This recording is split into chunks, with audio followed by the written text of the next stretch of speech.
How is everybody? Caffeinated, I hope? We're doing well? Show of hands in the air, still awake, can see me? Awesome, thank you. Call and response. So I'm Chris Haas. I'm a Senior VP of Experience Design at an interaction design agency called MadPow. And it is my sincere pleasure to be hosting today's Social Impact Award technical session.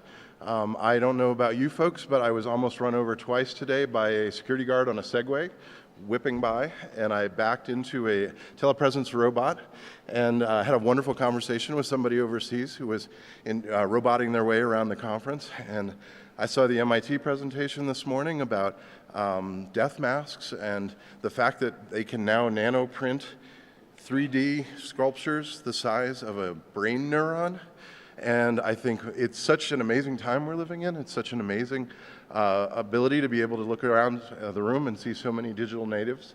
But I think it's super important, obviously, that we keep in touch with all the folks who are not yet digital natives and all the folks who can use support or think about digital worlds and environments and technology differently, have different frames of reference and so forth. And so we're really lucky today, very fortunate to have in the room Indrani Medhi Thies, if I've pronounced that correctly. And she is our, coming back to report to us from the field. She's a researcher in the technology for emerging markets group at Microsoft Research in Bangalore, India. Her research interests are in the area of user interfaces, UX design, ICTs for global development. Over the years, her primary work has been in user interfaces for low-literate and novice technology users. As a part of this research, she spent hundreds of hours in the field among low-income communities in rural and urban India, the Philippines, and South Africa, conducting ethnographic design, narrative, prototyping, and user evaluations. She is considered a world expert in interfaces for low-literate users. Her recent work is in the user experience of conversational agents, mainly chatbots. Her recent work in the user experience, oh, excuse me, I said that. She also serves, in apparently her copious spare time, on the board of Digital Green, a not-for-profit international development organization that uses an innovative digital platform for community engagement to improve the lives of rural communities across South Asia and Sub-Saharan Africa. Her distinctions include an MIT TR35 award, ACM SIGCHI and ACM CSCW awards, Best Paper, Honorable Mentions, Young Indian Leader Award from CNN IBN, and featured in the list of Fortune Magazine's 2010 50 Smartest People in Technology. Indrani has published over 20 refereed research articles in leading conferences and journals. She has a PhD from the Industrial Design Center, IIT Bombay, India, a master's degree in design from the IIT Institute of Design, Chicago, USA, and a bachelor's degree in architecture from VNIT in Nagore, India. And I, after reading this, am going to go double my efforts to do more meaningful things with my life. That's amazing. So please help me welcome her to the stage to share her experiences and insights.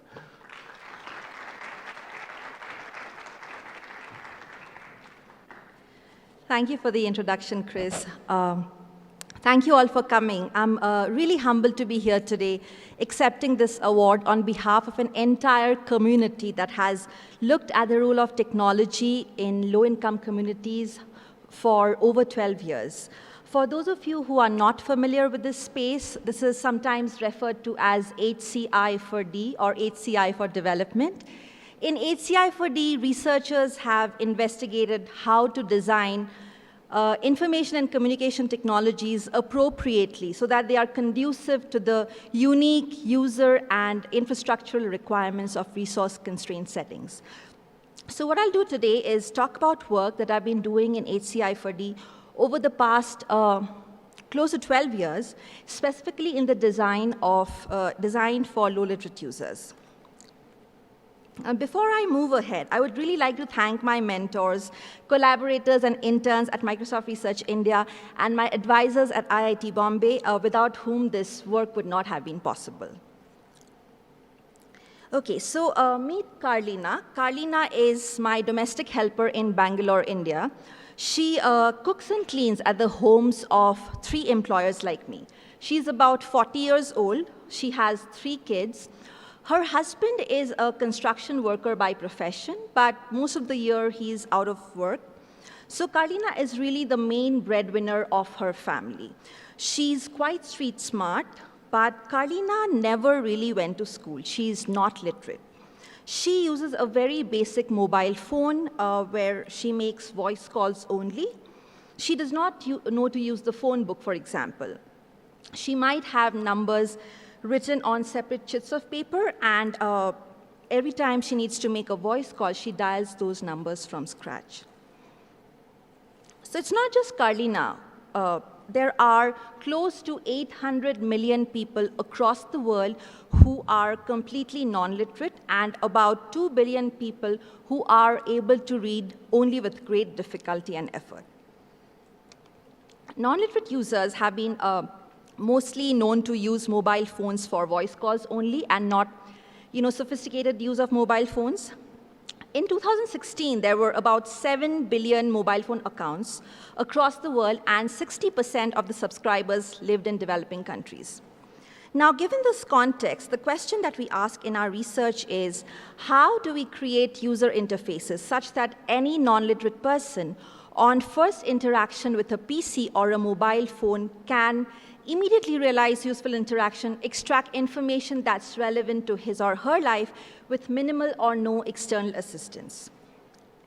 So in terms of methodology, we conducted ethnographic interviews where we combined immersive observations and directed one-on-one interviews with people. It was a very participatory design process where users were involved right from the very beginning. It was very iterative in nature. We would take our prototypes to the field, get people's feedback, roll that feedback into the next iteration. We did controlled quality, usability studies in environments where people were comfortable, so in people's homes or in the field. Over the last several years, I've spent some 800 hours in the field talking to 550 or so low-income, low-literate people across rural and urban locations in India, the Philippines, and South Africa. So what are some of the characteristics of the communities that we studied? So people mostly have informal sector jobs. They could be domestic workers like Carlina, or security guards, daily wage earners, construction workers, vegetable vendors, fishermen. The household income is between 50 to 150 US dollars per month. There's typically low levels of formal education, highest education attained being 8th grade. There is a mix of people who use and don't use mobile phones. Across the board, experience with PCs is very limited, although there are other technologies in people's homes. For example, television sets are very common. There's DVD players in people's homes. People speak a lot of local languages, sometimes up to 4 or 5 local languages, although the knowledge of English is very limited. So what are the specific applications that we looked at? One of the first applications that we looked at was a job information system for domestic helpers. Imagine something like Monster.com, but for the informal labor market, through which people can find cooking, cleaning jobs.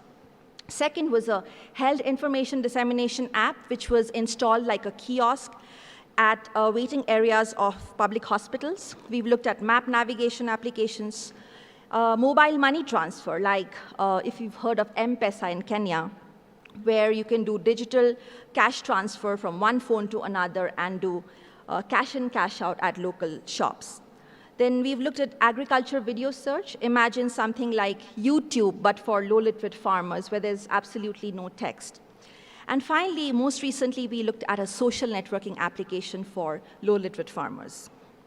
So what is the problem with non-literacy? I think initially when we started, we had a very narrow view of non-literacy. We thought that non-literacy was about the inability to read text. So we built text-free UIs that combine graphics and audio output to help overcome the inability to read text while using these UIs. So these are examples of some of the UIs that we designed. On the left, you see screenshots of the mobile money transfer app. Top center is the job information app for low-literate domestic helpers. Then this one is the social networking application for farmers. This was tested in rural South India. And finally, on the right-hand side, this is a multimodal video search application. So because people could not read text, we use a lot of graphics and imagery. But the immediate next question was, what is the optimal visual representation for these graphics? Now, to answer that question, we conducted a 200 people study where we compared 5 different representation styles. The first was local language text. For those of you who can read this, this is in Kannada. It says high fever. Kannada is a local language of the state of Karnataka where our lab is based. The second is static hand-drawn representation. In this case, it represents the graphic for high fever. The next one is a photograph. Then there is animation. These are keyframes of the animation, and then there is video. So through this 200 people comparative study, we were really very surprised to find that static hand-drawn representation was the most well understood by people. Now, it turns out static hand-drawn representation had just the right amount of information. It had the right level of abstraction, because something like a picture had too many extraneous details, and people tended to get lost in those details.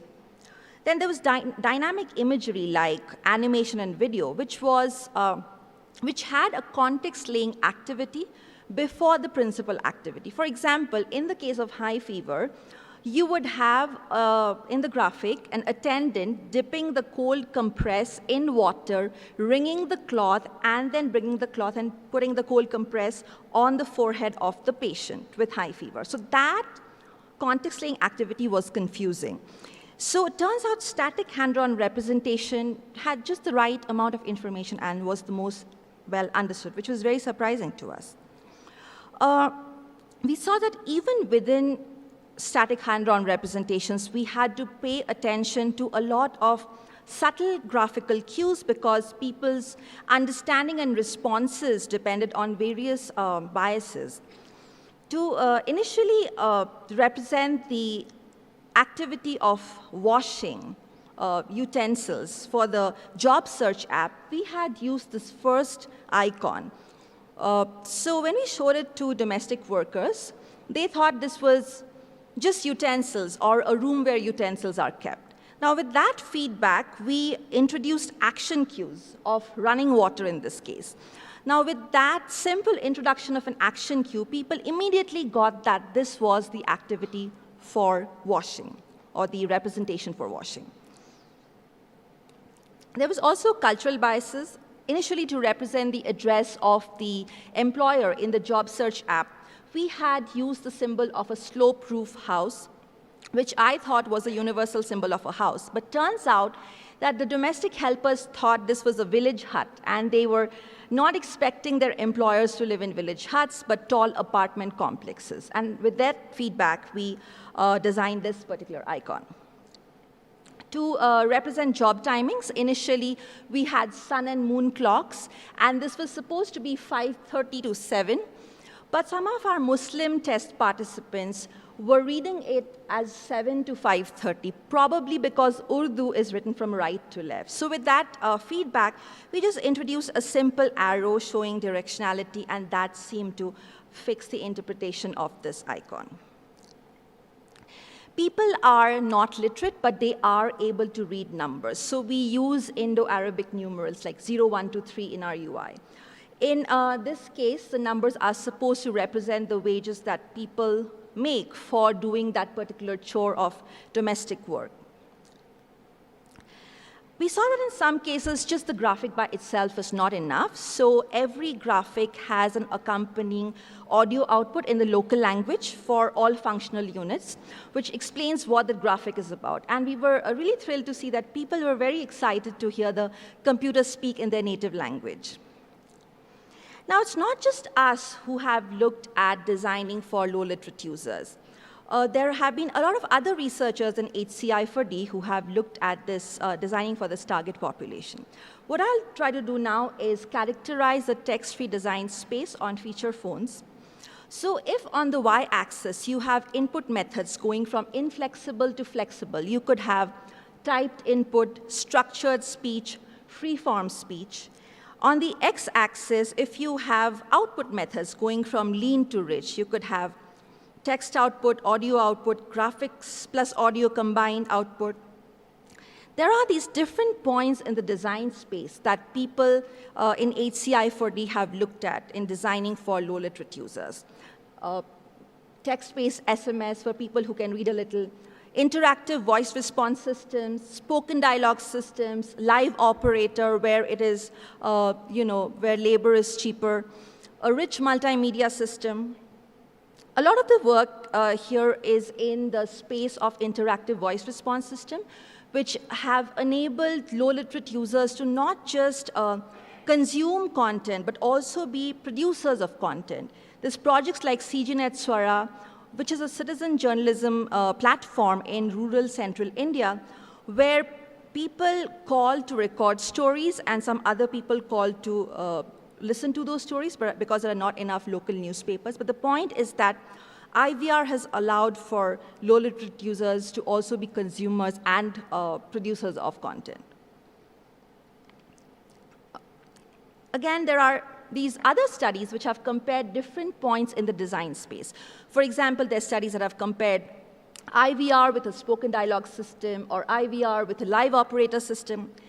And all of these studies have shown improvements for low-literate users compared to traditional interfaces. However, I felt like there was still a lot of work left to be done to make UIs for low-literate users truly usable. Are low-literate users able to use the text-free interfaces that we designed? We initially conducted usability tests with about 60 low-literate users, and what we realized was that, yes, text-free interfaces help people, take less assistance compared to traditional text-based interfaces, but there was still a long way to go before allowing them to use these interfaces more independently and with less external assistance. Now, given what we saw, let us revisit the question. What is the problem with non-literacy? I think one of the biggest realizations for me over the last 12 years that I've been doing this work is realizing that non-literacy is not just about the inability to read text. Non-literacy seems to be correlated with these other factors which impede how a low-literate user interacts with technology. Now, to explain that, let me provide some more context. These are environments where people that we worked with live in. These are pictures of urban slum communities in Bangalore. Housing here is often low cost and substandard. Resources such as water supply and sanitation are shared and constrained. These are inside of people's homes. People live in very small spaces, 150 square feet. That's approximately less than 15 square meters. And a household of 6 members live in that kind of a space. There is some technology inside people's homes. For example, you see a television set, but not a lot of sophisticated technology that people have on a day-to-day basis. In addition to the living environment, one thing to keep in mind is that people with low literacy have very little exposure to formal education. Many of these individuals have never been to school. And even if they did attend school, it's most likely in a very low-resource classroom, like the one you see in this picture, where not every student receives individual attention and often falls far behind grade level. And while lack of textual literacy is one of the most visible symptoms of lack of education, there are these other cognitive processes which are then attributed to formal education. For example, the ability to reason abstractly, or the ability to follow detailed instructions, the attention to detail in general, the ability to think in terms of hierarchical organization. All these things trace back to years of formal education, and it turns out that when we work with people who have not had that education, not only do they lack textual literacy, but they also lack these kind of cognitive processes that come from attending formal education. And those seem to have a much bigger impact, we found, on the way they approach technology. So in the next section, what I'll do is we'll talk about how we can rethink the intervention to not just remove text from the intervention, but also really designed for the cognitive abilities for people who have not attended school. So one of the first things that we noticed was that people who, when they were faced with a sophisticated technology, would be very, very scared. They would think that they might break the device or would be taken to task for it, would need to pay for it. So they needed frequent reassurance. Now, to get over that, we provided a consistent help icon across all screens, which was an icon which had verbal instructions for what to do when you went on that particular screen. Now, how much ever help you provide, because of intimidation, sometimes just touching the device itself can be scary because of the physical appearance of the device. Maybe sometimes it's generational. Older people are more scared than younger people. So to get over that, we provided local language speech input, which is a more natural way to interact with technology.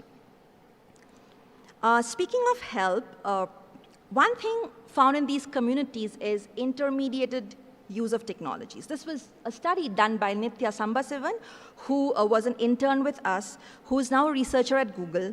Nithya found out that in low-income, low-literate communities, there's intermediated use of technology, where an end user would use the technology through an intermediary, and the intermediary could be daughter, son, nephew, niece, a neighbor even. So Nithya talks about 3 kinds of intermediation. First is surrogate use, where the beneficiary user might never even come in direct contact, physical contact with the technology. For example, let's imagine a situation where the intermediary user downloads some information off the internet and then passes on that information to the beneficiary. The next is proximate enabling, where the beneficiary user might have physical access to the technology, but might not have the interactional skills to realize useful interaction. Then there's proximate translation, where the beneficiary user might have the interactional skills, some interactional skills, but is unable to understand system output because of language issues. So these seem to have implications for design. For example, how do you manage privacy between the intermediary and the beneficiary? Are there separate layers for these 2 users? Also, when the intermediary user walks away with the technology, how do you enable 24/7 availability for the beneficiary user?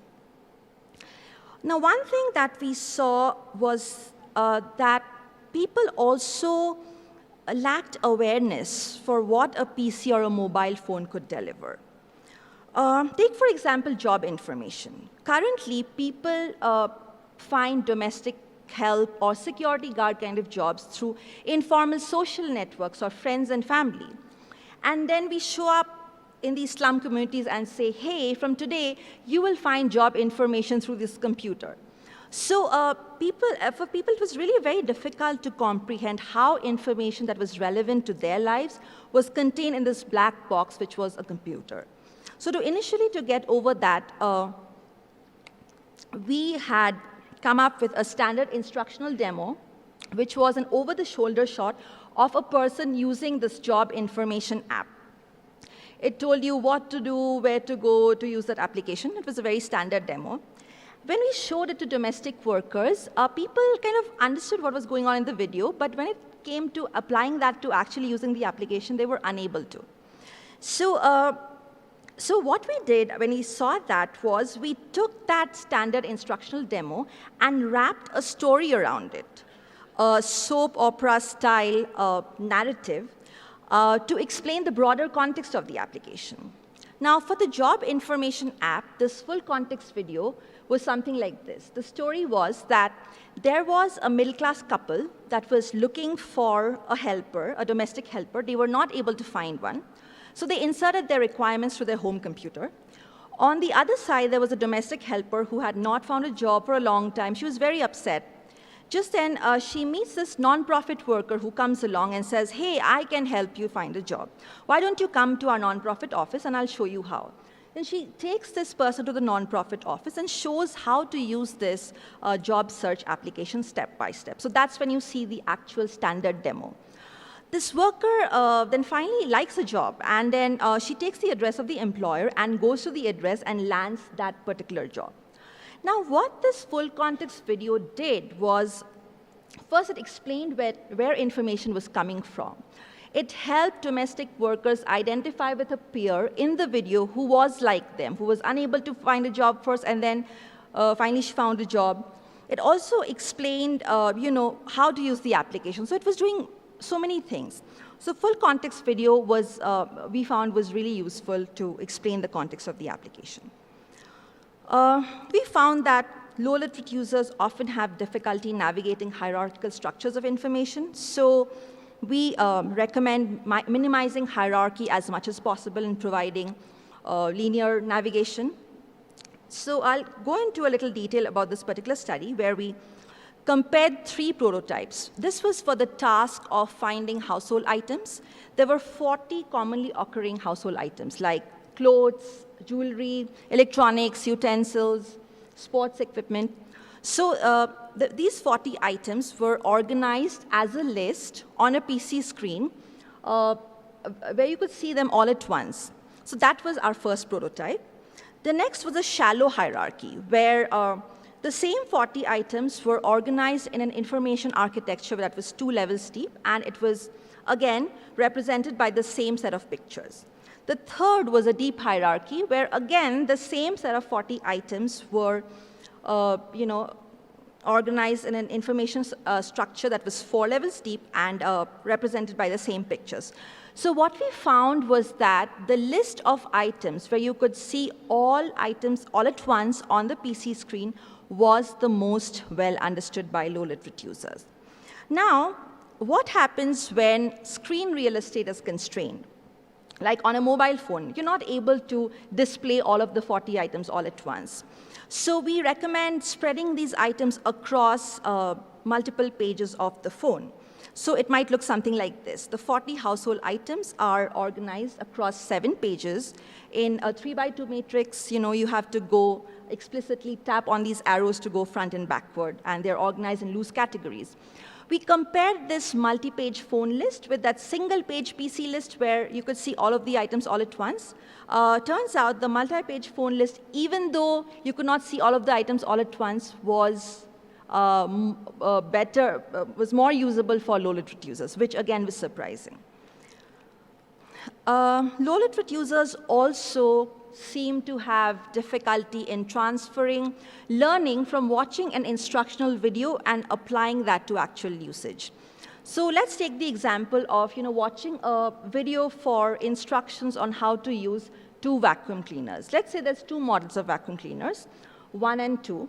After watching the video, you are required to perform tasks on 2 models of vacuum cleaners, one of which you have seen in the video and one of which you have not seen in the video. So that's an unfamiliar third model.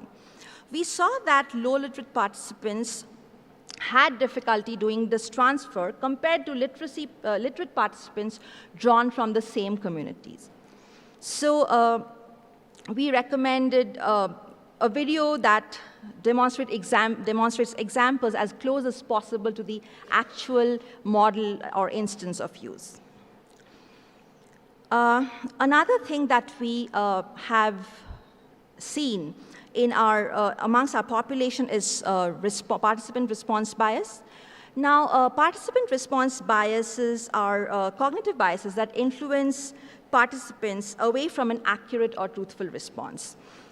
This may be because people do not want to be rude to you, so they say things that you want to hear, like they will use your application or that they like your intervention. Of course, response bias has been extensively studied in psychology literature, but what we found was that in low-literate communities, response bias is particularly pronounced. Now, Nicola Dell, who was an intern with us and now is faculty at Cornell Tech, did a study to systematically investigate this.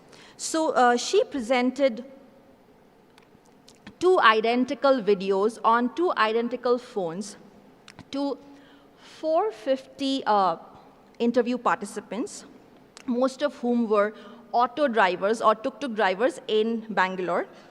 And she said that we were working on the video quality of one of those videos, even though the alternative was identical. Turns out people were 2.5 times more likely to prefer the video which they believed was developed by the interviewer, even when the alternative was identical. And when the interviewer is a foreign female researcher, in this case, Nicola or Nikki, requiring a translator, that bias towards the interviewer's artifact increases to 5x. So that's something to be aware of when designing for low-literate users. Now, we took these design principles to the field and deployed them as different applications. And I'll talk about a few of these examples now. The first is Video Kheti, which is a multimodal video search for agriculture videos. This was tested in rural central India. We used some of the principles like static hand-drawn representations with an audio output. You could interact with that using touch. And if you did not want touch, you could use local language speech input to interact with that interface. There was no text in the UI, but there were numbers to represent the number of videos because people could read numbers. And there was this consistent help icon across all screens. Now, what did we observe? Among the different interesting results, one result that was particularly interesting was that speech interface was not able to help low-literate participants. Twice the number of attempts for low-literate participants were rejected.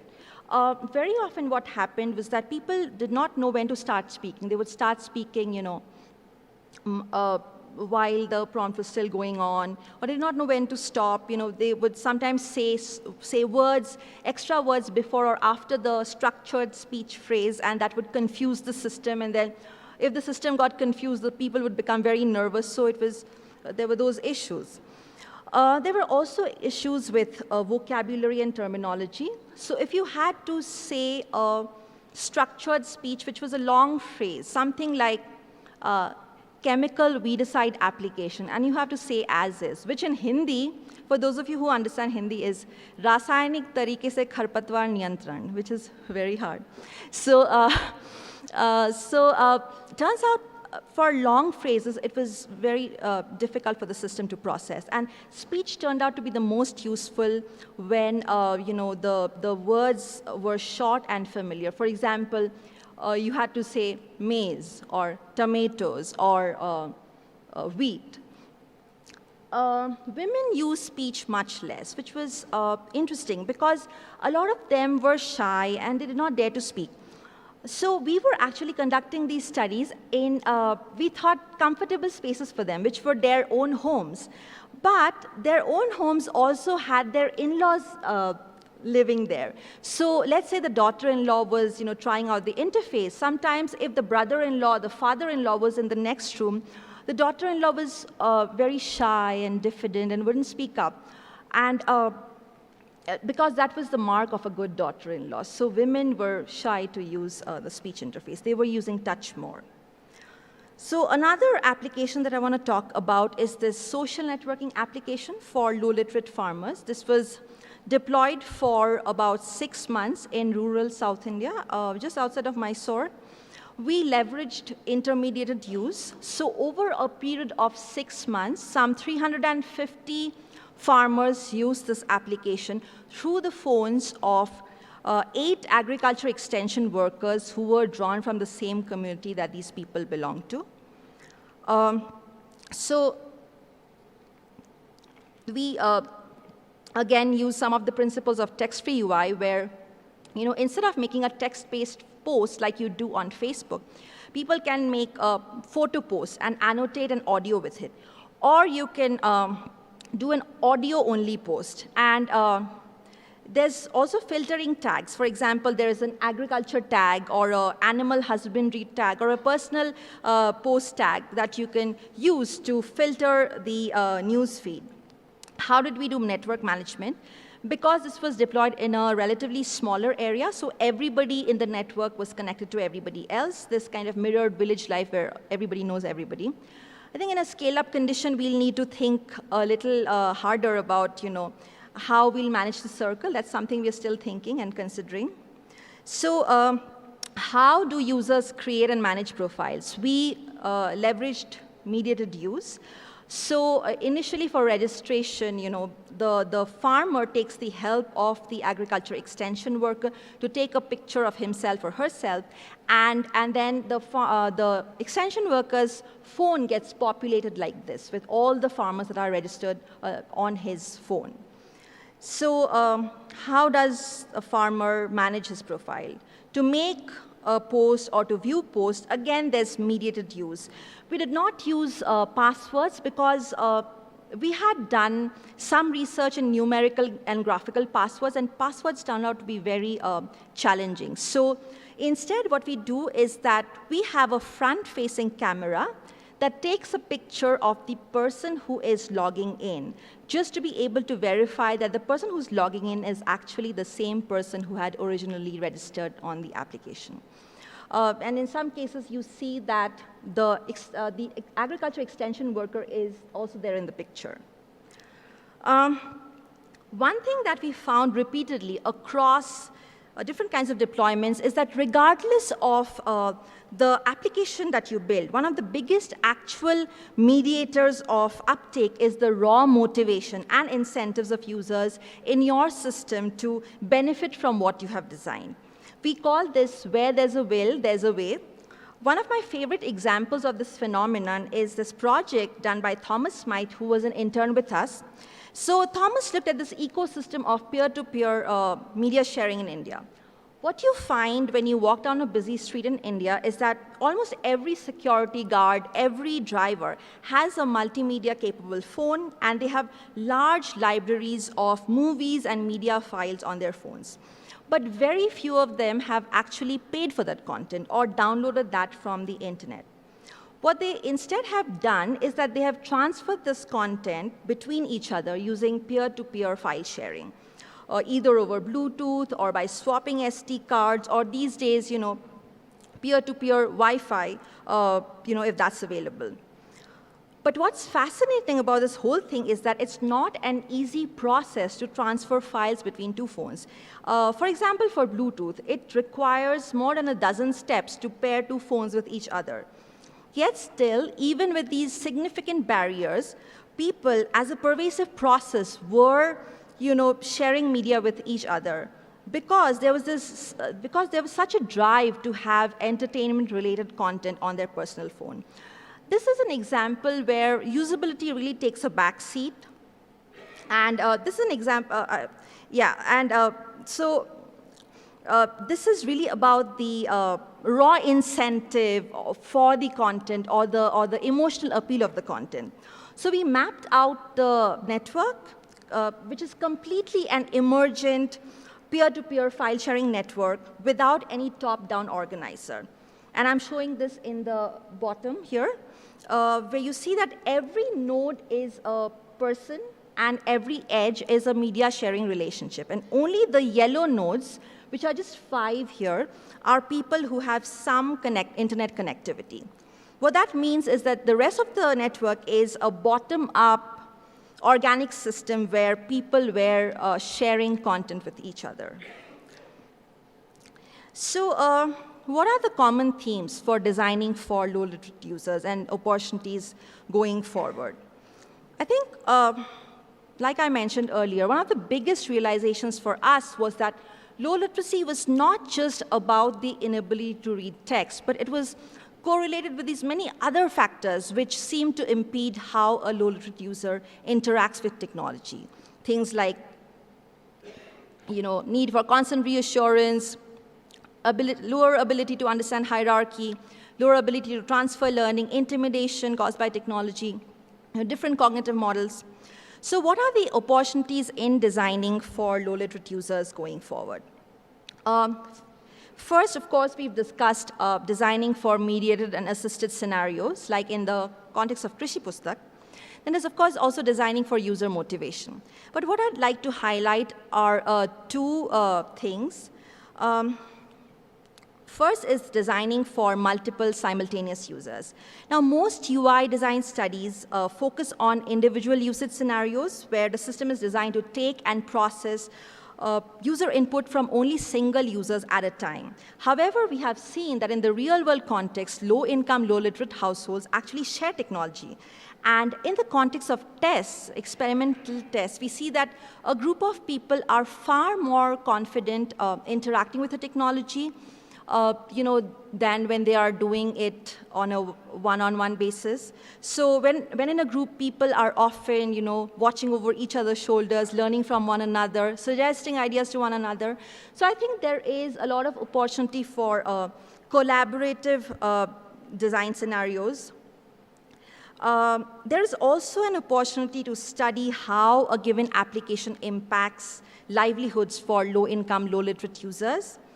Among current innovations, paid crowdsourcing platforms have been publicized as a way for potential, as a potential way to help low-income populations generate, income for themselves, especially in the developing world. However, in reality, we have seen that a lot of these workers are, in fact, college educated. One study that was conducted in our lab by an intern called Akar Gupta was this platform called mClerk. So mClerk is a platform that sends and receives crowdsourced tasks via SMS, making it accessible to anybody who has a phone. So I think there are ways that something like mClerk could be extended, and it's not just graphics that we could look at, but we could also look at audio and video to make these platforms more accessible to populations with low literacy. And with that, thank you so much for your attention. I'm happy to take questions.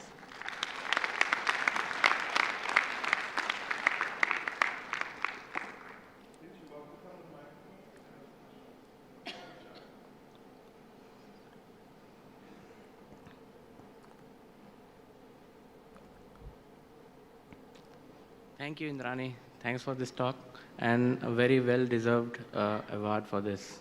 Thank you. Thank you so much. So my question as an ethnographer, as a researcher, would be that what does it take to work with low-literate users? How interviewing a low-literate user or doing an experiment with low-literate users is different from doing it with the mainstream users, what we do every day? I think comfort, in my experience, I think comfort level is very, very important. So initially, I used to spend a lot of time in the community just hanging out with people, not as a part of my work, but also during weekends, just like spend time with them to establish that comfort factor, because there is automatically a power relation, and you want to mitigate that. So I think comfort level is important, and you want to establish that. So one way could be to hang out with them socially, or sometimes to go through an intermediary organization like a non-profit where, people who've already been working with the community. So if they make the introduction, you're trusted more and you're accepted more easily. So does that answer your question? Yeah. Thank you so much. Great question. Thank you. Hello, I'm Hi. Ernest Wheeler. Does a great talk from Thank you so much. University of Michigan. I was wondering if you could go a little bit more into how this sort of entertainment seems to overcome the digital literacy barriers, and maybe how things like Poly use that entertainment's power to improve outcomes. So let me give you this other example. So we were working with frontline health workers in rural central India. These were women who had never used phones. Some of them had never used phones earlier. Some of them had phones but were using them for voice calls only. So they were being trained on an application, actually ComCare application from Dimagi, where it required native text input in the Hindi language. Now, native text input is difficult for even somebody like me because the vowels have a different sort of character set, and it's very complex. So we did one round of training, and I thought that it would not take off because it was so difficult to use. But when we went back on our second trip to the field, I was really surprised that these women had really trained themselves to use this interface, and I was wondering how. So it turns out what they'd done was that they made these physical maps. They took the help of their spouses or their children to say that this particular key maps to that, and they had learned the whole thing. Now, what was their motivation? I was really surprised to find out that the motivation was that they used that phone later in the evening to talk to their sisters and friends and family, and maybe also watch videos that their children had downloaded. And by teaching themselves native text input, they were really trying to not have the phone be taken away from them. So, I mean, there are lots of such examples where entertainment is a very powerful driver to, get people to do things that otherwise seems complex. Does that answer your question? Thank you very much. Thank you, thank you. Hi, Indrani. Hi. Once again, congratulations for your work. Thank you so much. Deserved Thank you. award. I was fascinated by the fact that you were talking about representations that you wanted to explore to see how non-literate people would react to. And one of the things that have been striking me in similar work is that it seems to me that there is an emphasis on the interpretability of the representations rather than the expressiveness of the representation. And when you look at text, for example, what you have is like a dual facet to it. So people can read text and people can use text to communicate. Yeah. So what is fascinating in technology is that we can have non-verbal languages, right?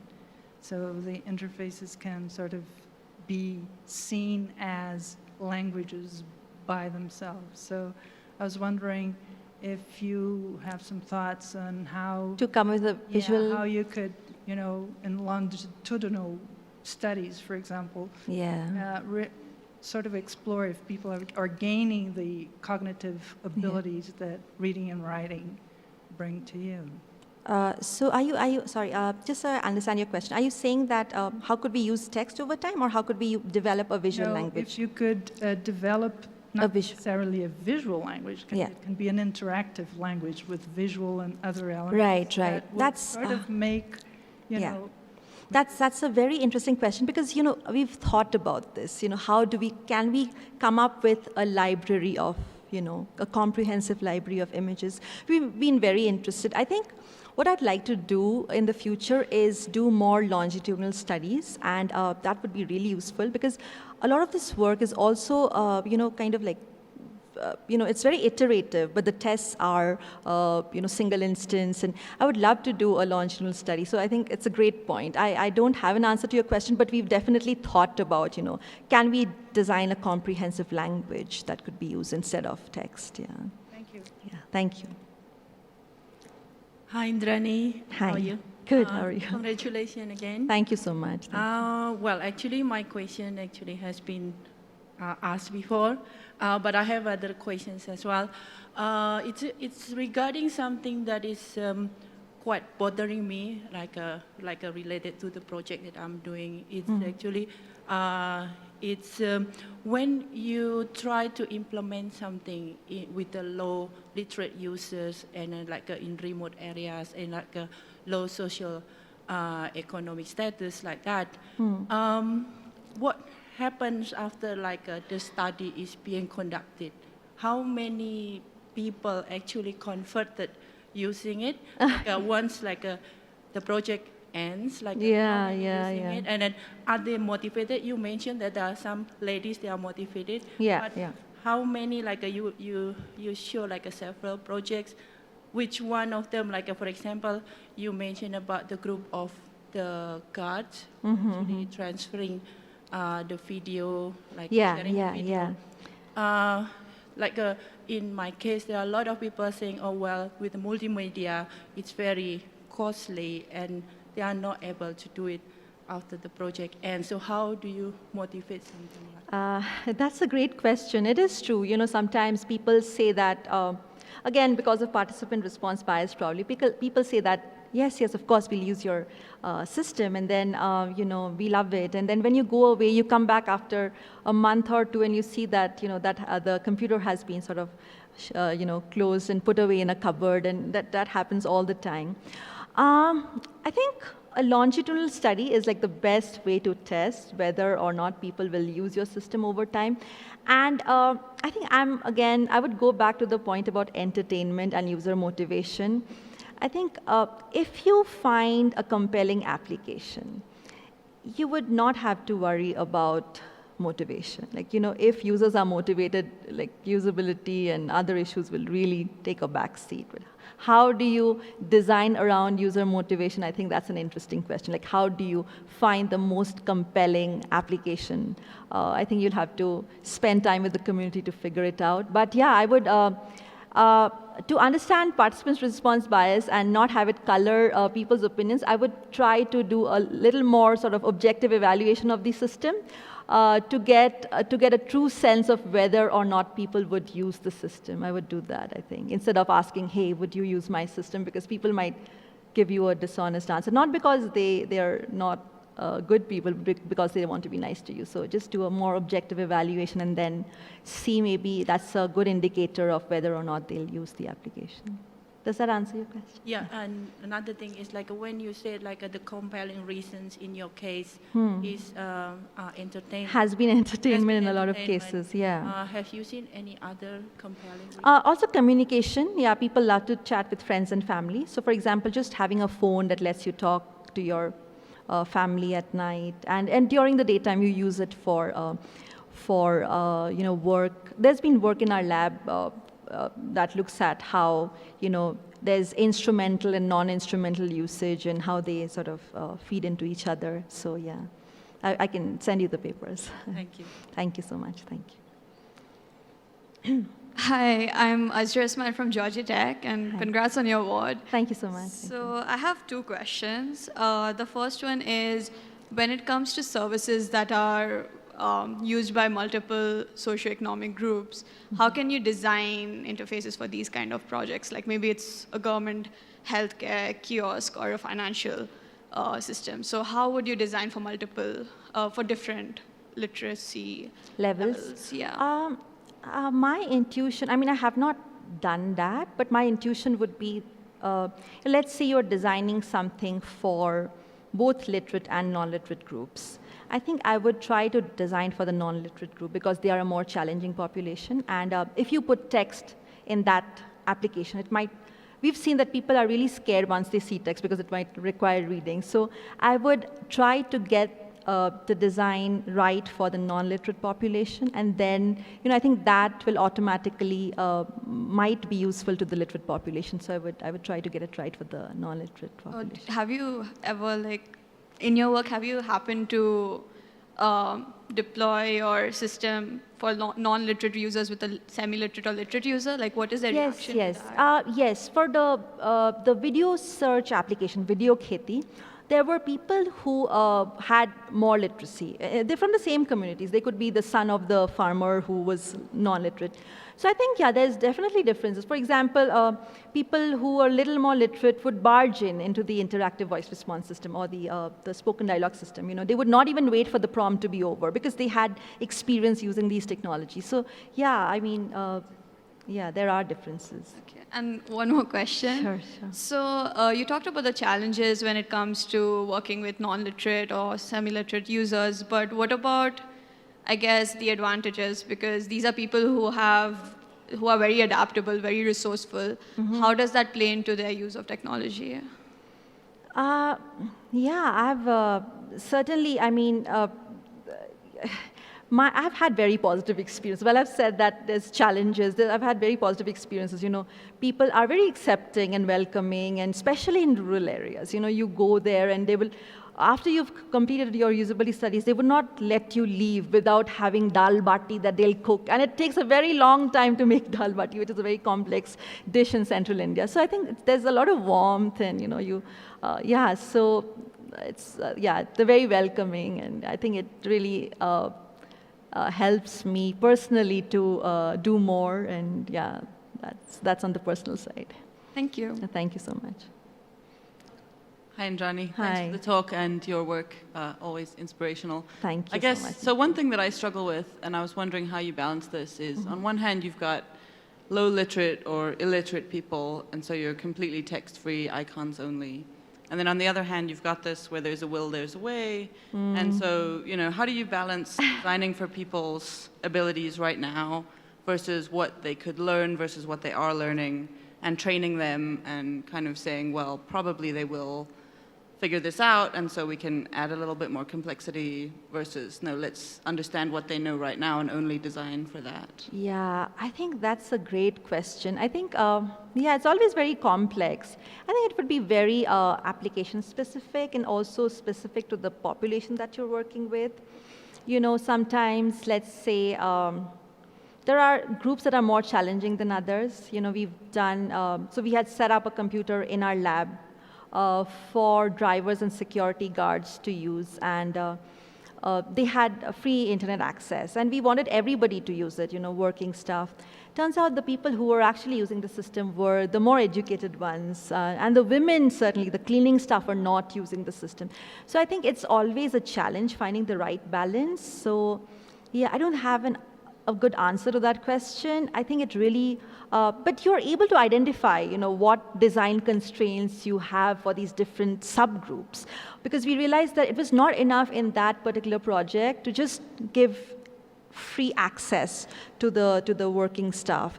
With the women in the cleaning staff, we had to be a little more aggressive about trying to get them to, you know, trying to get things that are more interesting to them, so we had to be a little more aggressive. So I think there are design constraints that you can define along the way. I don't it would be an iterative process, I would think. Yeah, thank you. Bill Kulis from the University of Maryland. I saw you acknowledge Kentaro Toyama's work, and I'm really curious because he has sort of a different perspective on this, and sort of one of his takeaways is that to make long-term sustainable change, you really have to be at the right stage or working with the right groups. And I'm curious, you're doing a lot of really cool studies. I'm just sort of wondering how your work fits in with that, or what Kentaro says. Actually, Kentaro has been my mentor for all these years, and how does this fit in? I think the thing that resonates, the thing that Kentaro says that resonates with me the most is that technology is an amplifier of, you know, human intent. So I think that really motivates, that really resonates with me. For example, this thing about entertainment, right? I think there is this really dire need for personal entertainment because it's like short-term gratification. And yeah, and people are therefore able to channelize energies to, you know, is Kentaro there? Where is Kentaro? Hey, how would you answer that question? Why don't you please answer that question? Actually, I started doing this project with Kentaro. I mean, yeah, like back in the day, and he's been on my PhD advising committee as well. So I would love for you to answer that question, Kentaro. Yeah, I think this is potentially a long discussion, but my short answer would be that I think all of this work is relevant to the extent that it is undertaken with some organization that is vested in the end goal. And you know, Indrani has actually worked with organizations like Baba Job, which are interested in some of the end goals that she's discussed. And to the extent that that's happened, I think it's been impactful. Yeah, she's actually, you might want to talk about the project where you spent 2 years trying to get the job matching function to happen with one of the nonprofits that we worked with, and it was a significant challenge that we eventually dropped because that side of things was very... Yeah, I think technology came much later. So we were, for some time, I mean, I'm actually, I have a degree in architecture and design, and I just stopped thinking about design. I was trying to come up with a service that connects employers to employees and a paper-based service. So for quite some time, I was just going around apartments in Bangalore distributing pamphlets, asking, do you need a domestic helper? And, you know, trying to build a pool of employers and on one side and trying to get a pool of employees on the other side. So the technology would just be an add-on. Initially, it was just about setting up the paper-based system and getting that right, and it was very challenging. Thankfully, that's when Sean Blacksweat, our colleague, who is the CEO of PowerJob, came in and he started the service, and it's been going quite well. And yeah. All right, last question. So I'm very curious about use of emojis in this population as we go forward. That's sort of the question. Yeah. Actually, that's a very interesting question. And I was at Rui's presentation, and I was asking Neha just before my talk started. I was like, this was not with low-literate users, or was it? I really would have loved for it to be with low-literate users, because so I'm very interested to know how low-literate users use WhatsApp, for example. These are just anecdotes, but I hear that they exchange voice messages instead of typing on WhatsApp, and emojis. Because I've heard this also from friends of mine who might not be very good in English, and they're on like a WhatsApp group and they want to participate in the conversation, and they say that I want to be a part of this conversation, but I do not know to construct a sentence without feeling like I'm being judged. So they just use emojis. So I think emojis are a great affordance, to help people participate in conversations that they could not have participated because of various constraints. So I would love to see how they're used, and I think there are a couple of people who are interested in understanding how WhatsApp is used by low-literate users, but I haven't seen too many studies there. Hi, Leah Butler-Rafferty. I'm currently with Bose as a data scientist, but I used to be head of UX for Intellect Seek, and which is a part of the Polaris group in India. And we were talking a lot about low-literate users in terms of finances, like how, what I see right now is most of your designs are about meeting needs, right? Things that they need. But things like finance are things that they need to learn. Yeah, that's a good They get, if you don't know it, then somebody's going to take advantage of it. Yeah. That's a very good point. So I will put you in touch with my colleague Jackie O'Neill, who's actually looking at how auto drivers are using Ola money. So Ola is like the Indian version of Uber. So how they are, using Ola money to repay loans for the autos which they have bought. And there's a huge financial and digital finance training component involved. So they have all these ways to train people and, metaphors for how far you have to go to, complete your loan, and they use it. They do it by actually using the auto and a road ahead of them, and it's all graphical. It's very interesting. So it's all about financial training, and yeah, I'm happy to put you in touch with wonderful. her. Thank you. Thank you. Thank you so much.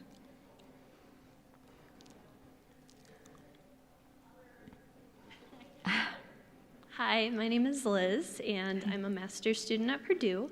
I was curious, when you have done studies with populations where perhaps the outcome isn't a product or a full solution, and you were doing studies for gathering data to maybe eventually move to there, how did you communicate with your participants what your intentions were to keep the rapport, and so there weren't a mismatch between expectations? Yeah, it's always a very, it's a delicate balance, because I think there's always expectations. There's always going to be expectations. I've seen that, when I was trying to spend a lot of time in the community, just to be able to establish a rapport, people started expecting that I will intervene in their problems as well. So I think it's a very delicate balance, and